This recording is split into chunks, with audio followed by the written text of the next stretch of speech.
Kavanaugh just spent 40 minutes proving he doesn't understand political economy by accident. This whole drama drops from a structural problem being processed as personal beef. Trash Discourse called him out for creating reactionary conditions. Kavanaugh spent 2,000 words defending his aesthetic choices while missing the material point completely. Here's what actually happened. RedTube creators went silent on Palestine because their Nebula monetization model requires algorithmic compliance. That's economic-based determining ideological superstructure. Kavanaugh correctly identified the pattern, but blamed it on personal cowardice instead of material incentives. That's liberalism. Now he's mad someone called his slop. But what is his Palestine content actually doing? He admits every video gets demonetized. He admits he makes them anyway.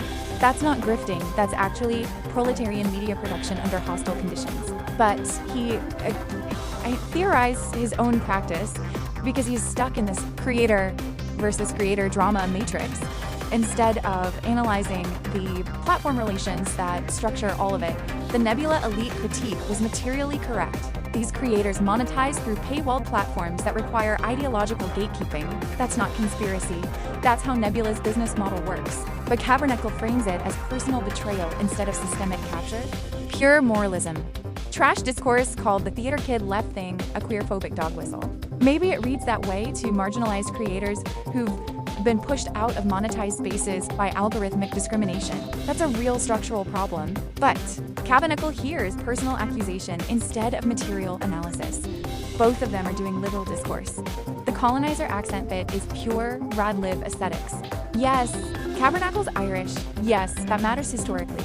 But the criticism isn't about ethnic authenticity, it's about whose voices get algorithmic preference. English accents, regardless of speaker ethnicity, signal institutional legitimacy to recommendation systems.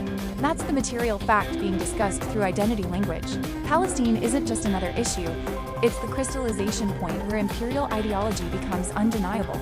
Every Western creator who went silent exposed their class position. Kavanaugh saw this correctly, but processed it through drama instead of through political economy. Now he's defending himself instead of pushing the structural critique forward. Both sides are trapped in creator drama because YouTube, as attention economy, forces individual monetization strategies that prevent collective organizing. That's the dialectic nobody's naming. You want build working-class media infrastructure when your survival depends on algorithmic favorability and you conduct achieve algorithmic favorability while maintaining anti-imperial positions. This whole fight proves the contradiction can't be resolved through better personal choices or call-out culture. The platform relations have to be smashed. But everyone's too busy defending their brand to organize actual media collectives.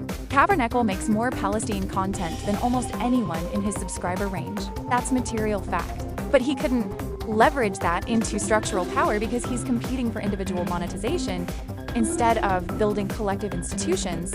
Same problem RedTube always had. Everyone's a small business owner cosplaying as working-class media. The real question nobody is asking: why are leftist creators still dependent on platforms that algorithmically suppress anti-imperial content? Where's the infrastructure project? Where's the collective that pools demonetization risk? Where's the actual organizational form that could sustain principled content? This drama is two people fighting over deck chairs, while the platform relations sink everyone. Real comrades, like and subscribe.